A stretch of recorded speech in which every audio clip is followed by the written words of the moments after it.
téléspectateurs, nous voici revenus. C'était une transition, juste le temps de souffler un peu avant de continuer.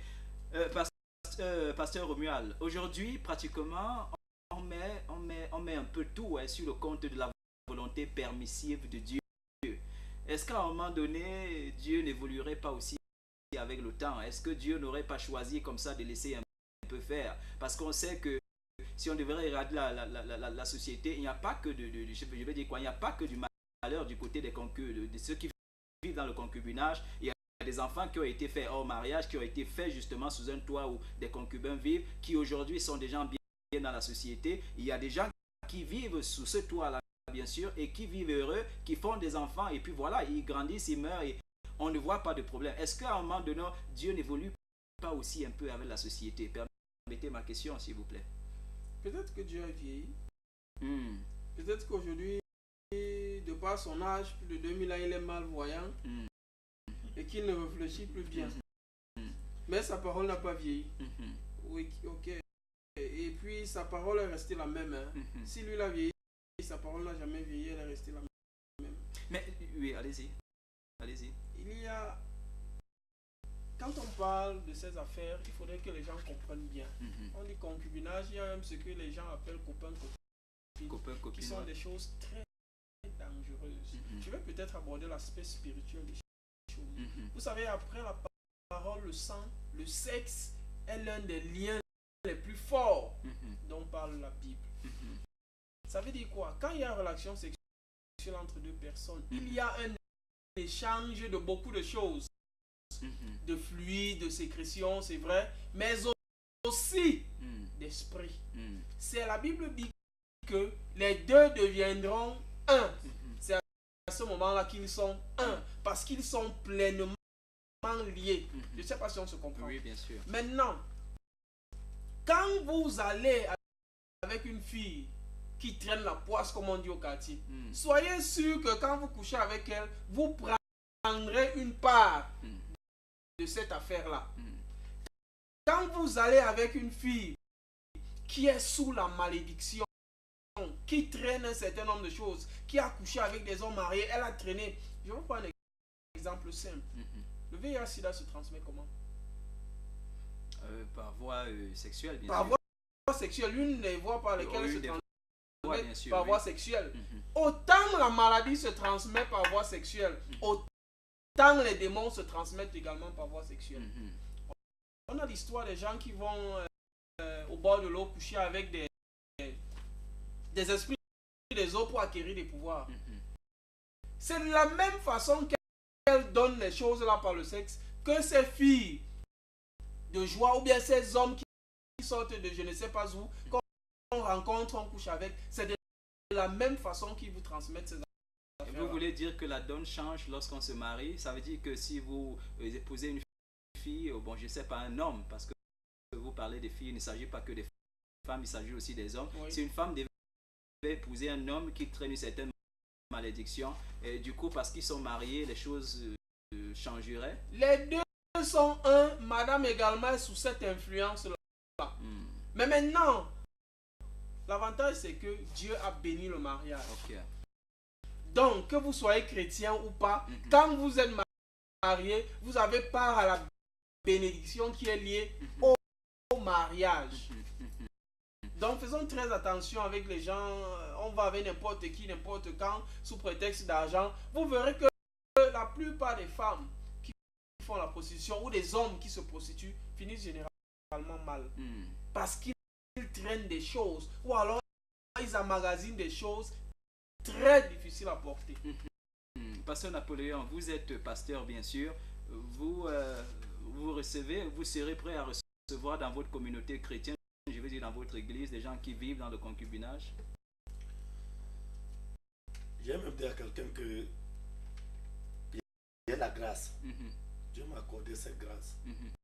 Quand il rencontre un homme et une femme qui vivaient dans le concubinage, quand il les conseille, autour de moi, ils vont se mettre en règle. Je crois peut-être Boris qui revient. Allô, bonsoir. Oui, c'est encore la sœur Judith. Ok, madame Judith, voilà. Est-ce que dans le mariage, on est... Je sais pas. est-ce que dans le mariage on est épargné? Je crois, je sais pas trop. Je sais Tu pas. fais allusion à ce que j'ai dit? Oui, probablement à ce que vous avez dit, voilà. D'accord. Est-ce que dans le mariage on est épargné, sœur Judith? Il faudrait déjà que vous sachiez que quand vous êtes marié devant Dieu, vous bénéficiez d'une certaine grâce liée au mariage. Okay. Mais maintenant, il y a des travaux spirituels. Pour ceux qui sont chrétiens, ils savent de quoi je parle, qui doivent être faits pour rompre un certain nombre de choses qui vous réclament, soit dans votre belle famille, soit dans votre famille vous-même. Il y a un travail spirituel à faire qui doit vous séparer, n'est-ce pas, de choses qui vous réclament. Okay. Dans le mariage, est-ce que vous êtes épargné? Oui, vous êtes épargné de beaucoup de choses qu'on ne rencontre que dans le concubinage. Voilà, pasteur Napoléon, répondez à ma question de manière directe. Est-ce que en tant que pasteur, je ne vais pas savoir si vous conseillez des gens pour qu'ils se marient. Est-ce que en tant que pasteur, vous accepteriez dans votre église des gens qui viennent s'asseoir là pour écouter la parole, mais qui quand même vivent dans le concubinage? Mais quand tu ne les acceptes pas, comment tu vas les mettre en Ok, permettez, on a... On les accepter avant de les mettre. Allô, bonsoir. Oui, allô, bonsoir. C'est moi, Monsieur Boris. Oui, c'est monsieur Boris. Monsieur. Allez-y, on vous écoute. Oui, monsieur, je voudrais un peu intervenir par rapport à la question du téléspectateur qui venait de poser sa question. Allez-y, s'il vous plaît. Oui, monsieur, je voudrais dire que je pense que, à mon humble avis, dans le mariage, on peut être épargné. Ok. Pourquoi? Parce que, lorsque nous sommes chrétiens, normalement, tout ce que nous devons faire, Dieu doit être au premier plan. Qu'est-ce que je veux par là dire? Cela veut dire quoi? Lorsque nous cherchons notre compagne, oui, vraiment nous devons demander à Dieu. Et lorsque c'est Dieu qui nous accorde notre compagne, je vous assure, Dieu va vous donner le compagne que lui, ça vient de lui et le compagne que vous aurez désiré. ok. Et puis, Ok. le commencera. Ok. Ce qui veut dire quoi? Ce qui veut dire que lorsque c'est Dieu qui vous donne, je ne pense pas que Dieu peut prendre, par exemple, une femme peut-être qui est atteinte d'une maladie pour vous en donner. Non, vous pouvez prendre une femme peut-être qui a un comportement que vous ne pouvez pas supporter. Non, mais Dieu va vous donner une compagne vraiment qui sera à votre niveau. Une compagne que vous serez capable de la supporter, capable d'être avec elle, et capable de rester avec elle tout le restant de votre vie. Ce qui veut dire quoi? Ce qui veut dire que lorsque vous bâtissez votre vie sur le reste, quand je parle du reste, c'est-à-dire sur Jésus-Christ, vraiment je vous assure que vous serez épargné. Wow. Parce que tout ce que vous aurez désiré, il va vous l'accorder. Il va vous accorder que ce soit la santé, que ce soit la joie, tout ce que vous en aurez besoin. Je vous assure, monsieur, il va vous l'accorder. Wow. Première à mon humble avis, lorsque vous êtes en Christ, vous pouvez être épargné. Ok. Et je vous assure vraiment, monsieur. Ok. C'est un peu ça mon intervention. Ok. Ok, maintenant, c'est que je voulais répondre à la question parce que Oui, très bien. quand tu viens à l'église, On a pu... lorsqu'on découvre que vous êtes en train de vivre dans le concubinage, quand vous allez vous repentir, quand vous allez vous repentir maintenant, pour mettre les choses en l'ordre, vous n'allez plus vivre, coucher ensemble. Ok, allô? Allô, allez-y, on vous écoute.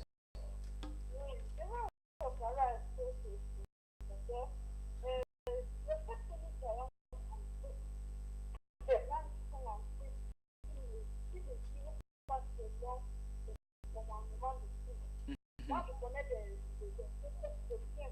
Le mari loge, avec une autre femme, la maison, dehors. Mais, il ne sait pas comment cette femme-là vit. Elle peut porter des maladies et puis la femme qui est à la maison ne peut pas épargner. Bien sûr. Moi, je connais des femmes chrétiennes qui sortent avec des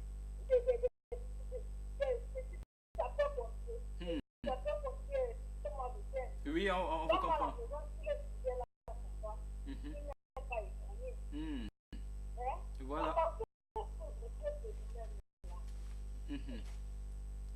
Ok.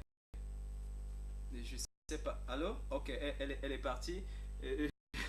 Bon, là, je crois que la remarque est, je sais pas, plutôt sérieuse. Elle est pertinente. Je ne sais pas si M. Boris a écouté. Monsieur Boris, j'espère que vous avez écouté ce que Mme Judith ou Justine vient de dire.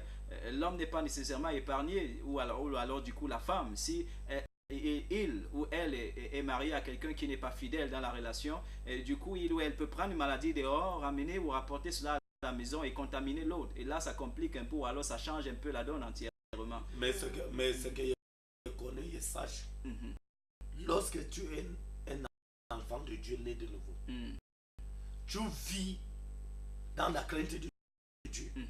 Même si tu es une femme que ton mari vit dans le désordre. J'ai rencontré beaucoup. Quand le mari a porté le sida, et la femme, il n'a pas. Pourtant, ils sont ensemble. Ok. Donc ça, c'est les avantages qu'au nom de Dieu vient de dire. Quand tu marches avec Dieu, Dieu te protège. Ok. Pasteur Romuald, nous savons, bon, on n'y vit pas seul dans ce monde. Il y a juste autour de nous une autre communauté. Je vais parler de la communauté musulmane. Et on sait en général que le concubinage n'est pas autant sérieux comme on peut le rencontrer de notre côté. Je vais parler du côté des chrétiens. Qu'est-ce qui explique justement qu'on trouve beaucoup de cas de concubinage dans le milieu chrétien? Vous savez, aujourd'hui, ils se réclament de la chrétienté, tous ceux qui ne sont pas musulmans, bouddhistes, ou bien je ne sais pas trop. Okay. Ça fait qu'on ne sait plus qui est chrétien et qui ne l'est pas réellement. Okay. Dès que quelqu'un naît au sud du Cameroun, il se déclare chrétien. Parce que papa était chrétien, moi aussi je suis chrétien. Du coup, ça me pose un certain nombre de problèmes. Mais il faudrait dire qu'en ce qui concerne le mariage, quand Dieu en parle, il n'en parle pas seulement aux chrétiens. Abraham n'était pas chrétien, je vais surprendre des gens. Ok, permettez, on prend cet autre appel-là. Allô, bonsoir. Allô, bonsoir, pasteur. Oui, madame. Votre nom, s'il vous plaît. Oui, c'est Escaline. Oh, madame Escaline, vous êtes la bienvenue. Vous êtes en direct. Oui, j'aimerais donner mon opinion par rapport au thème du jour. Ce serait la bienvenue. Ok. Moi, je dirais que parfois les chrétiens vivent en concubinage. Vu le coût de vie d'aujourd'hui, peut-être parfois c'est par manque de moyens. Par manque de moyens. Oui. Comme moi, je peux dire, pour faire tout ce qu'il faut faire, parce que pour la dot, par exemple, il faut souvent bien de penser. Bon, il me dit souvent, donc pour moi, il me dit que c'est un manque de moyens parfois. Donc, madame Escaline, du coup, on peut désobéir à Dieu parce qu'on n'a pas les moyens. Non, pas ça, pas de désobéir, mais vous pouvez vivre quand même en concubinage pour un temps, pour pouvoir vous battre et faire tout ce qu'il faut. Ok. Mais il compte votre point de vue, il compte vraiment. Et je ne sais pas, peut-être je ne le partage pas directement, mais je crois que ça motive un peu certaines personnes qui sont en train de regarder maintenant. Et du coup, bon, je comprends un peu que vous soyez des pasteurs et que vous choisissez de rester de l'autre côté des choses, où il faut, je ne vais pas dire radical, mais il faut dire les choses comme cela qu'on vient d'être dit. Je vais croire que si on avait... Bon, là, on a quelqu'un d'autre. Qu'est-ce qu'ils aiment tant dans le concubinage? Ok, permettez. Allô? Allô? Oui, allez-y. Oui.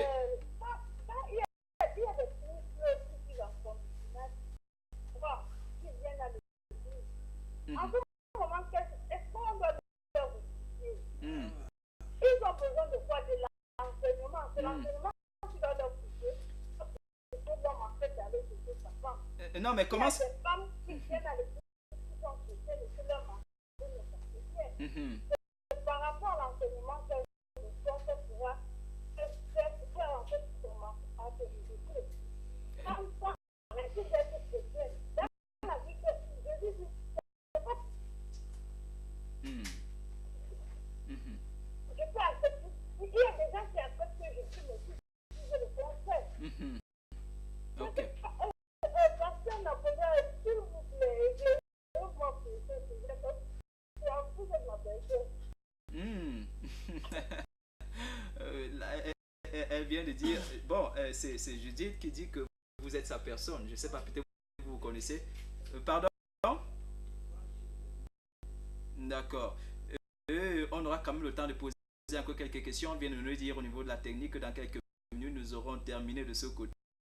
On a encore quand même un tas de questions à poser parce qu'il fallait quand même qu'on essaie de comprendre entièrement. Oui, allez-y.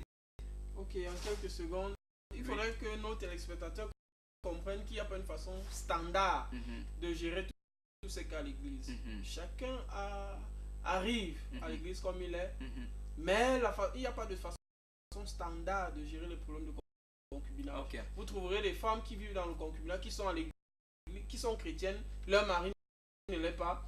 On ne les gère pas comme si les deux étaient à l'église. Et puis même les deux peuvent être à l'église et être sur le chemin, ont la volonté. On ne gère pas cela comme ceux qui n'ont même pas la volonté de le faire. D'accord.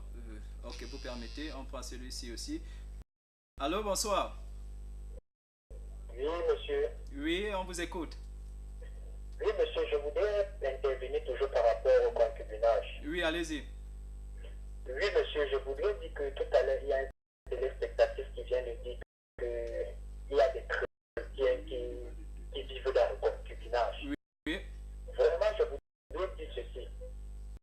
Vous savez, je suis très d'accord avec le pasteur qui vient de dire qu'Abraham n'était pas chrétien. Oui. Là, c'est très bien, il a pleinement raison. Il n'était pas chrétien.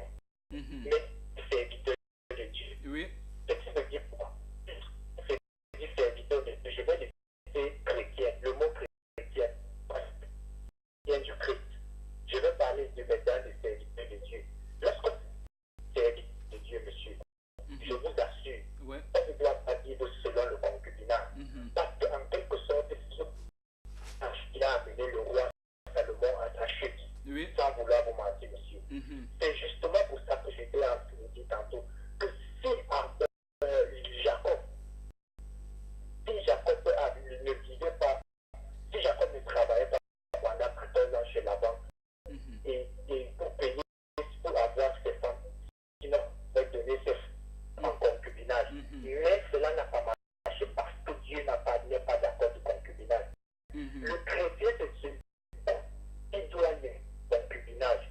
Le chrétien, c'est celui-là qui doit baser sa vie sur Dieu. Et tant qu'il est avec Dieu, il ne veut pas avoir du concubinage. Demandez sa femme à Dieu et Dieu va vous donner. Demandez son mari à Dieu et Dieu vous donnera. Vraiment sans vouloir vous mentir, monsieur. D'accord. Les chrétiens ne doivent pas vivre selon le concubinage. Parce que cela ne devrait pas marcher. Merci, monsieur Boris. Merci pleinement pour cette intervention aussi. Le chrétien doit demander sa femme ou son mari à Dieu. Ça, c'est monsieur Boris qui nous le rappelle. Pasteur Romuald, peut-on parler au regard de ce qui arrive d'un réel échec de certains parents? Comment se fait-il justement qu'on élève des enfants qui on aurait espéré, nous apportent un peu d'honneur en se mariant, je vais dire quoi, légalement, pourquoi pas, mais nos filles, certains de nos enfants se retrouvent justement dans cette situation de concubinage. Est-ce qu'on ne peut pas parler à un moment donné d'échec de l'éducation pour certains parents? Échec de l'éducation pour certains parents, pas toujours. Parce que je ne suis pas sûr que vous avez accouché le cœur de vos enfants, parce que on accouche un enfant et pas son cœur. C'est vrai que l'enfant est très influencé par ses parents de par l'éducation qu'on leur donne, mais toujours est-il qu'arrivé à un certain âge, l'enfant est capable de faire ses propres choix. Maintenant, vous trouverez des hommes de Dieu qui font du bon boulot pour le Seigneur, mais qui ont des enfants qui volent. Est-ce que c'est toujours la faute de papa? Je ne crois pas que c'est toujours le cas. Je crois qu'on a des influences intérieures comme extérieures dans la société. Quand ce n'est pas papa qui vous éduque à la maison, la société le fera. Échec de la société, oui, mais pas forcément des parents. Ok, on va poser quelques autres questions un peu rapidement puisqu'on n'a plus assez de temps, quand même il faut le préciser. Une des questions que je vais poser, c'est à vous justement, pasteur Napoléon. Nous savons que l'État, bon, permettez, on prend, je crois que c'est la même. Allô, bonsoir.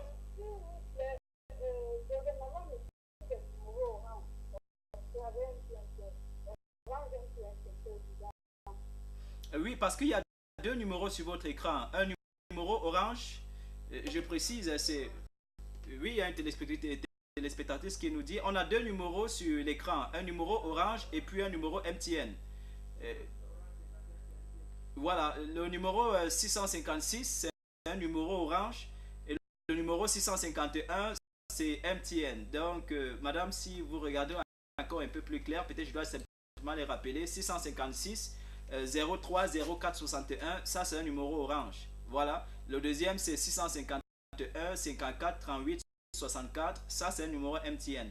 Donc, on a les deux, voilà, on fonctionne un peu ici avec les deux réseaux. Je vous posais une question au pasteur Napoléon. Nous savons que l'État, par je sais pas, le biais de ces communes, ou du moins communes rurales, urbaines et tout le reste, organise ce que je vais appeler des mariages de masse, justement pour éradiquer ce phénomène de concubinage. Qu'est-ce que l'Église fait de manière personnelle pour aider, je vais dire, ses fidèles, ses chrétiens, justement, à aller jusqu'au mariage? Je pense que c'est... Même le pasteur doit collaborer avec avec les maires. Parce que moi, il me rappelle qu'un temps ici, notre syndicat a collaboré avec le maire de Bafsan Primé. Il nous a donné 50 actes de mariage. Donc, c'est les choses que même les pasteurs, je pense que s'il y a beaucoup, parce que ce qui traîne le temps comme l'homme de Dieu est venu tout à l'heure, c'est le mariage coutumier. Et quand on a réaffiné de l'autre côté, le pasteur peut collaborer avec les autres, parce qu'il est aussi une autorité et il peut aller vers les autorités que, bon, ils sont tel nombre. On peut les faire, on peut les signer ça. Donc, les autorités sont là-bas pour nous attendre. Et je voulais donner un petit témoignage ici pour qu'on avance. Très rapidement, pardon. Oui, je voulais qu'on comprenne que le concubinage n'est pas bien. Parce qu'il me rappelle, c'est ici à l'ouest, c'est un grand... Parce que vous avez parlé quelque chose ici, que les enfants comme ça aient réussi. Bon, l'enfant a réussi, c'est une grande personnalité. Bien sûr que maintenant, il a peut-être le problème. Et quand sa mère est morte, quand on voulait enterrer, les gens ont quitté partout dans le monde pour venir pour l'enterrement. L'homme qui avait doté la femme, le primé, il a réclamé le cadavre. On a tout fait pour donner l'argent. L'homme a dit qu'il n'a pas besoin de votre argent. Moi, j'ai besoin. Donnez-moi à ma femme. Et c'était. On ne peut pas enterrer cette femme chez ce monsieur. Vous voyez tout ce que. La honte que le concubinage n'a pas apporté. Donc, c'est ça que je voulais juste donner cette témoin pour dire que vraiment le concubinage, là, ce n'est pas une bonne chose. Les hommes devaient éviter pour ta dignité. Ok. C'est une autre question qui revient, pasteur Romuald, c'est pour vous. Lorsque justement monsieur et madame vivant, je sais pas, dans le concubinage choisissent de se séparer, est-ce qu'il y a des règles spécifiques justement qui régissent cette séparation-là?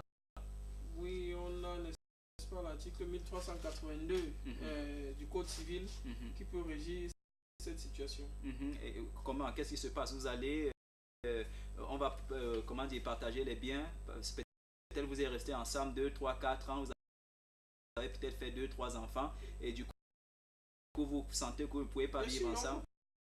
Partager les biens, il suffit de démontrer que les deux parties, n'est-ce pas, ont partagé, ont participé à l'acquisition de ces biens. À l'acquisition de ces biens. Et en cas de rupture fautive ou abusive, du genre, monsieur dit, sors de ma maison, je ne veux plus te voir, c'est terminé, il ramasse les affaires, il jette dehors, est-ce que madame peut porter plainte?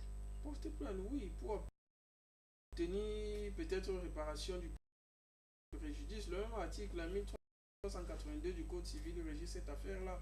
On va déterminer les fautes des uns et des autres, et puis les biens pourront être partagés si et seulement si on réussit à prouver que les deux ont participé. Mais dans la plupart des cas, écoutez, pasteur Marcel, on sait qui pourvoit généralement, et puis la femme est là. Et comme l'union n'est pas reconnue par la loi, elle va subir les conséquences. Par contre, même si elle est à la maison, elle ne travaille pas, et qu'elle est officiellement mariée avec l'homme, elle a droit à la moitié quand ils sont mariés sous le régime communauté des biens. Ok, vous permettez. Allô, bonsoir. Allô?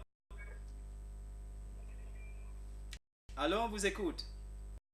Allô? bonsoir. Oui, bonsoir, monsieur. Bonsoir, monsieur. Oui, votre nom, s'il vous plaît, et vous appelez de quel quartier? Je te rappelle depuis 14 ans. Ok, allez-y, donnez votre point de vue, s'il vous plaît. Comment je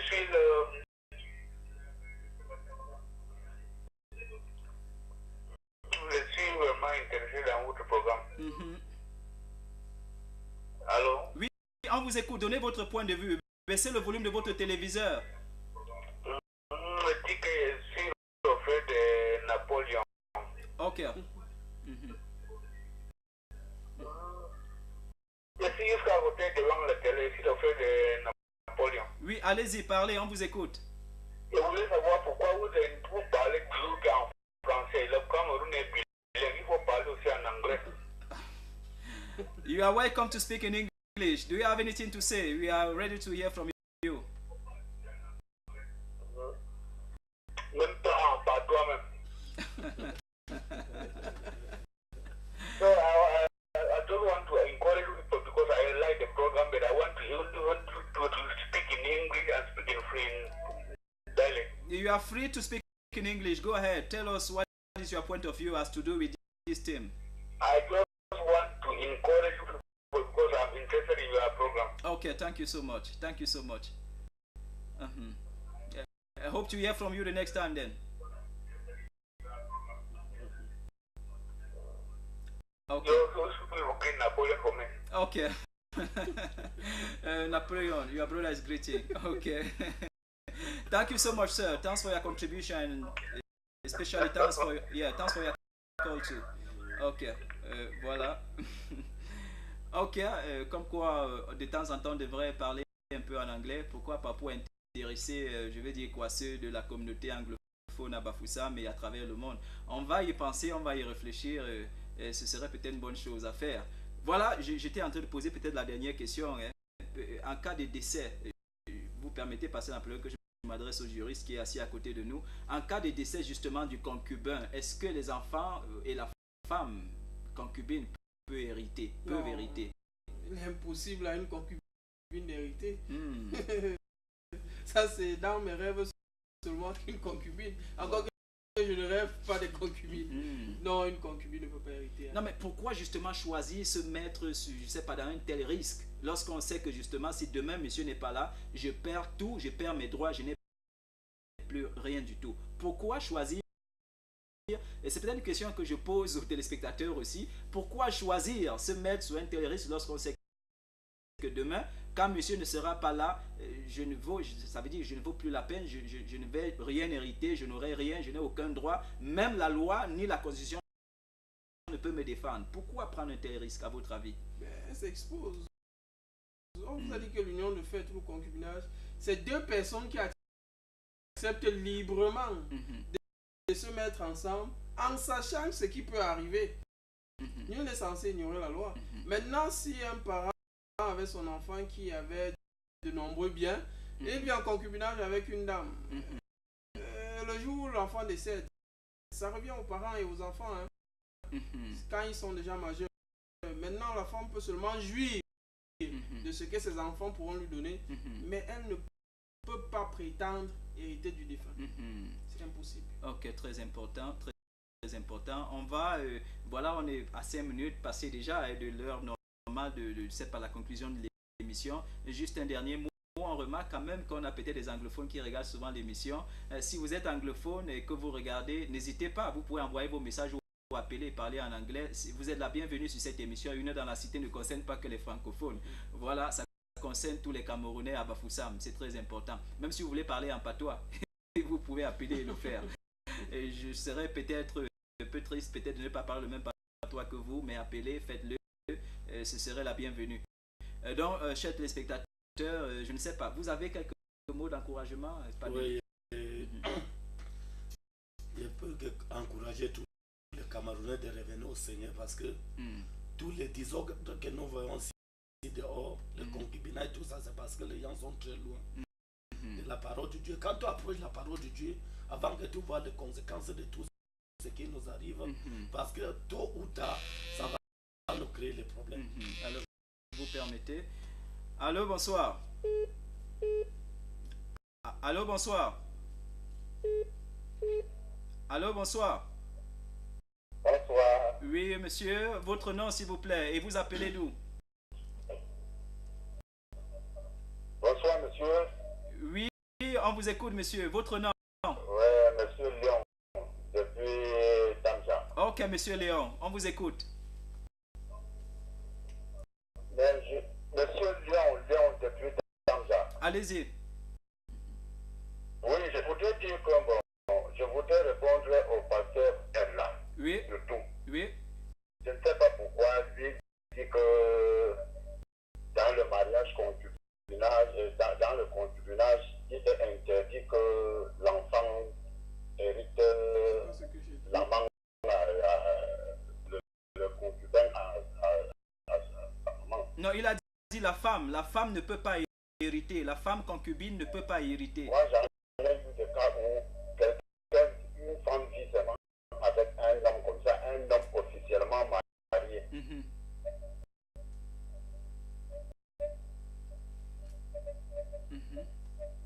Et quand l'homme meurt, l'homme choisit l'enfant de sa concubine pour l'hériter.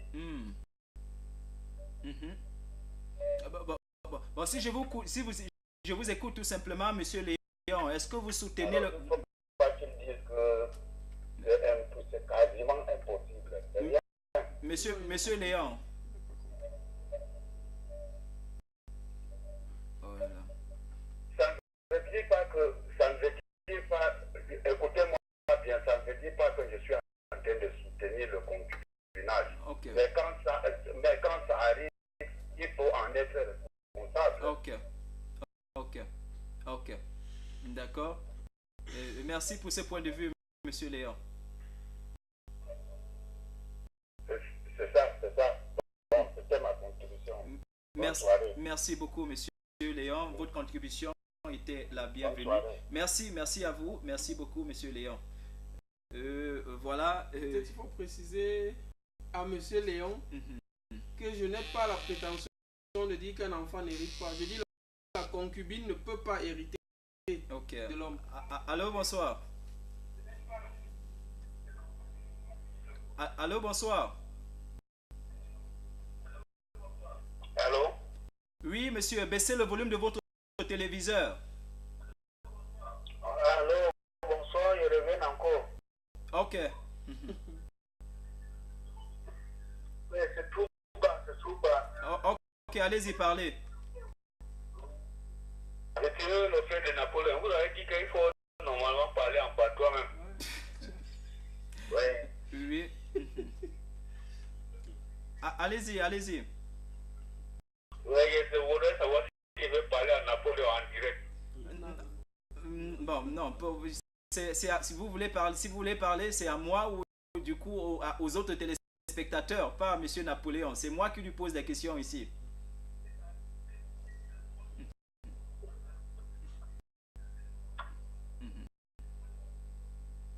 Vous avez dit que c'est normal de parler en patois, mais bon, il avait besoin de causer avec lui en patois, il fait comment? Ok. Il va vous appeler après l'émission. Et du coup, il est en train de rire. Il va vous appeler après l'émission. Vous aurez toute la nuit pour parler en patois. Il n'y a pas de problème. Voilà. Chers téléspectateurs, votre mot de fin, pasteur Romuald. Oui, juste faire comprendre à nos frères et sœurs de différents horizons que le concubinage est très dangereux pour vous et pour vos enfants. Vous avez besoin de revenir aux fondamentaux, comme on a l'habitude de le dire. Mariez-vous si vous avez besoin de vous marier. Je ne sais pas pourquoi le concubinage nous attire. Et même si c'est le cas, rassurez-vous, ce n'est pas parce que vous avez vécu en concubinage avec un homme que ça vous garantit un certain nombre de choses. Non, au contraire, pour votre sécurité, madame, pour votre sécurité, monsieur, et pour la sécurité de votre descendance, signez un acte de mariage. Voilà. Vous êtes majeur et vacciné, vous pouvez prendre des décisions sans toutefois vous référer à quelqu'un qui vous empêcherait de vous marier. Donc le parent n'est que consultant dans cette affaire. On ne dit pas qu'il ne faut pas consulter vos parents, non, c'est pas ce que nous disons. Les parents, la bénédiction des parents est très importante dans la vie d'un couple. Mais toujours est-il que si votre parent va contre la volonté de Dieu en s'opposant à votre mariage, ils n'en ont pas le droit. Ok. Donc, le concubinage est mauvais. C'est ce que nous avons à dire. Voilà, chers téléspectateurs, nous avons une responsabilité sur Une Heure dans la Cité. C'est justement d'apporter assez d'éclairage sur tous ces problèmes-là qui, à un moment donné, se constituent un véritable fait de société, afin qu'ensemble, on essaye de voir qu'est-ce qu'on peut faire pour en sortir. On essaye de proposer des solutions. Vous êtes la plupart du temps très nombreux à la maison à partager avec nous vos points de vue, vos avis justement sur ces questions. Nous serons encore revenus demain et le débat de demain s'avère être très intéressant. Nous allons parler des violences conjugales. On veut parler de ces maisons qui sont devenues des véritables rings où papa boxe maman ou maman boxe papa et voilà, les enfants deviennent des arbitres. Voilà un peu le sujet ou alors le thème qui sera le nôtre demain, violence conjugale.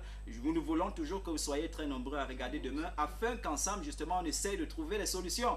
Déjà en discuter, il y en a qui ont commencé à me dire c'est très normal pour un homme de taper sur une femme. Je ne sais pas si c'est votre point de vue. Vous allez nous le faire savoir demain. Ce serait à 19h30 jusqu'à 21h et bien sûr ce serait toujours avec le pasteur ou monsieur Marcel ou docteur Marcel tout simplement. Je vous souhaite de passer une très bonne nuit. C'est de ma part, de la part du panel ici présent, de la part de l'équipe technique, voilà, de la Living Water Channel et surtout de la part du révérend Charlie Kemetia et de sa très chère épouse. Que Dieu vous bénisse et vous garde dans la paix. Bye bye.